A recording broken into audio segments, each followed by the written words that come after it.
Mais où te mènera la façon dont tu vis? Quel système est le tien? J'errais dans un méandre. J'avais trop de parties, trop compliquées à prendre. J'ai pris le plus simple de beaucoup. J'ai décidé d'être admirable en tout, pour tout. Soit. Mais enfin, à moi, le motif de ta haine pour Montfleury, le vrai, dis-le-moi. Ce sirène, s'il fait un truc que son doigt n'atteint pas son nombril, pour les femmes encore, se croient un doux péril, et leur fait, cependant qu'en jouant une bredouille, des yeux de carpe, avec ce gros yeux de grenouille. Et je le hais, depuis qu'il se permit un soir de poser son regard sur celle. Oh, j'ai cru voir glisser sur une fleur, une longue limace. Hein? Comment serait-il possible que je m'amasse?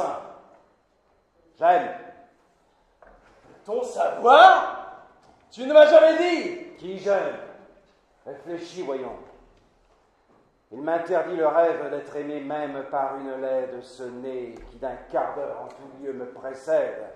Alors moi, j'aime qui? Mais cela va de soi. J'aime, mais c'est forcé. La plus belle qui soit. Tout simplement, qui soit au monde. La plus brillante, la plus fine.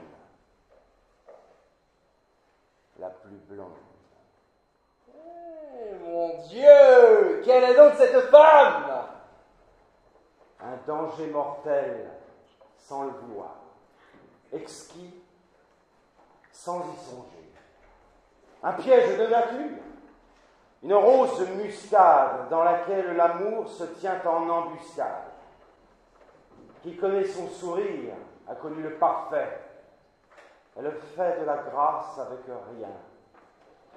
Elle fait tenir tout le divin dans un geste quelconque.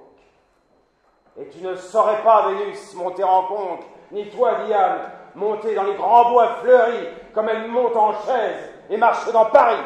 Sapristi, je comprends, c'est clair. J'ai diaphane. Madeleine Robin, ta cousine. Oui. Roxane. C'est tout mien. Tu l'aimes, dis-le lui. Tu t'es couvert de gloire à ses yeux aujourd'hui. Regarde-moi, mon cher. Et dis que l'espérance pourrait bien me laisser cette protubérance. Oh, je ne me fais pas d'illusions, parbleu. Oui, quelquefois, je m'attendris dans le soir bleu. J'entre en quelques jardins où l'heure se parfume. Avec mon pauvre grand diable de nez, je hume l'avril. Je suis des yeux sous un rayon d'argent, au bras d'un cavalier, quelques femmes, en songeant que pour marcher un petit pas dans de la lune. Aussi moi, j'aimerais au bras en avoir une. Je m'exalte. J'oublie. Et j'aperçois soudain l'ombre de mon profil sur le mur du jardin. Mon ami, j'ai de mauvaises heures de me sentir si laid. Parfois tout seul. Tu pleures. Oh non, cela jamais, non. Ce serait trop laid si le long de ce nez une larme coulait. Je ne laisserai pas tant que j'en serai maître. La divine beauté des larmes se commettre avec tant de laideur grossière.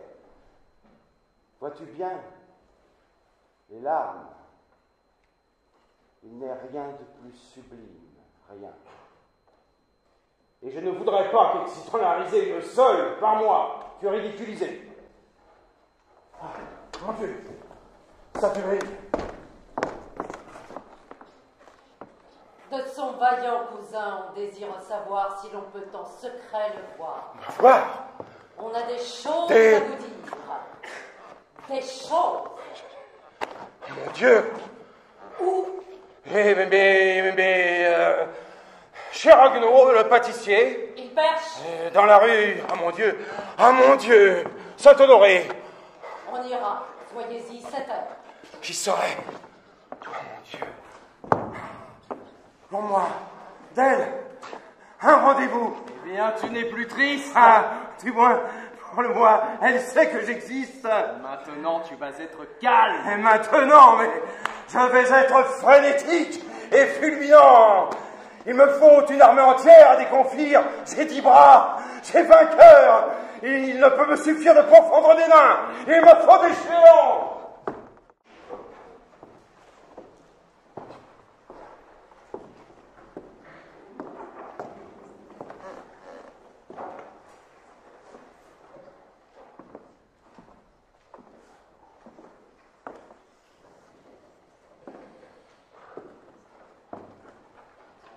l'instant entre tous les instants soit béni, où cessant d'oublier qu'humblement je respire, vous venez jusqu'ici pour me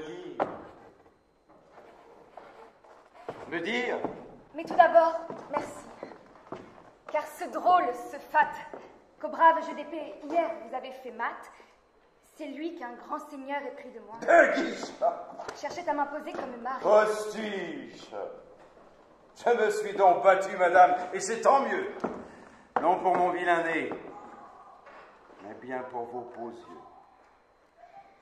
Puis, je vous l'aime, mais pour l'aveu que je viens faire, il faut que je revoie en vous le presque frère, avec qui je jouais dans le parc près du lac. Et oui, vous veniez tous les étés à Bergerac. Les roseaux fournissaient le bois pour vos épées. Et les maïs, les cheveux blonds pour vos poupées. C'était le temps des jeux. Des burons et grelets. Le temps où vous faisiez tout ce que je voulais. Ah, Roxane en Juponcourt s'appelait Madeleine. J'étais jolie alors. Vous n'étiez pas vilaine. Parfois, la main en sang de quelques grimpements, vous accouriez. Alors, jouant à la maman, je disais d'une voix qui tâchait d'être dure, mais qu'est-ce que c'est encore que cette égratignure? C'est trop fort et celle-ci. Non, montrez-la moi. À votre âge encore, où t'es-tu fait cela? En jouant. Du côté de la porte de Nesle. Donnez. Dis gentiment. Si gaiement maternel. Et dites-moi pendant que j'ôte un peu le sang, vous êtes contre vous? Oh, pas tout à fait sans. Racontez. N'en laissez. Mais vous dites la chose que vous n'osiez tantôt me dire. À présent, j'ose, car le passé m'encouragea de son parfum. Oui, j'ose maintenant. Voilà. J'aime quelqu'un, qui ne le sait pas d'ailleurs. Pas encore, mais qui va bientôt le savoir s'il ignore. Un pauvre garçon qui jusqu'ici m'aima timidement, de loin sans oser le dire. Laissez-moi votre main, ouais. Elle a la fièvre.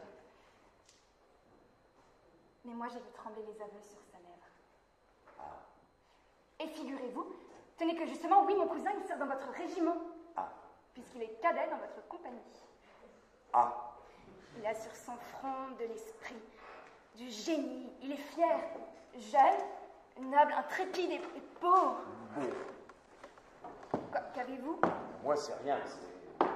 C'est ce bobo. Enfin, je l'aime.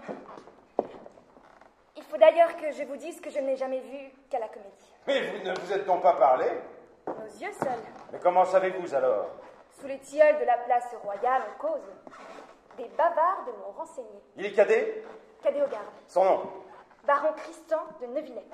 Il n'est pas au cadet. Si, depuis ce matin. Capitaine Carbon de Casteljaloux. Vite, vite, on lance son cœur. Mais ma pauvre enfant, ma pauvre petite, vous qui n'aimez que beau langage, bel esprit, si c'était un profane, un sauvage! Non, il a les cheveux d'un héros de Durfé. S'il était aussi maldisant que bien coiffé. Non, tous les mots qu'il dit sont fins, je le devine. Oui, les mots sont toujours fins quand la moustache est fine. Mais si c'était un sot... Eh bien, j'en mourrais. Là. Vous m'avez fait venir pour me dire cela, je n'en sens pas très bien l'utilité, madame. Ah, c'est que quelqu'un hier m'a mis la mort dans l'âme, en me disant que vous êtes tous gascons dans votre compagnie. Et que nous provoquons tous les blancs-becs qui par faveur se font passer parmi les purs gascons que nous sommes sans lettres. C'est ce qu'on vous a dit. Et vous pensez si j'ai tremblé pour vous? Non, sans raison. Mais j'ai songé, lorsqu'invincible et grand hier, vous nous apparûtes, châtiant ce coquin et tenant tête à ces brutes, j'ai songé, s'il voulait lui, que tous ils craindraient. C'est bien. Je défendrai votre petit baron. N'est-ce pas que vous allez me le défendre? J'ai toujours eu pour vous une amitié si tendre. Oui, oui. Vous serez son ami. Je le saurai. Et jamais il n'aura de duel. C'est juré. Je vous admire. Il faut que je m'en aille. Mais vous n'avez pas raconté la bataille de cette nuit. Vraiment, ce dû être inouï. Dites-lui qu'il m'écrive. Je vous aime. Oui, oui. 100 hommes. Adieu, nous sommes de grands amis. Qu'il m'écrive. 100 hommes. Vous me direz plus tard, maintenant je ne puis. 100 hommes, quel courage!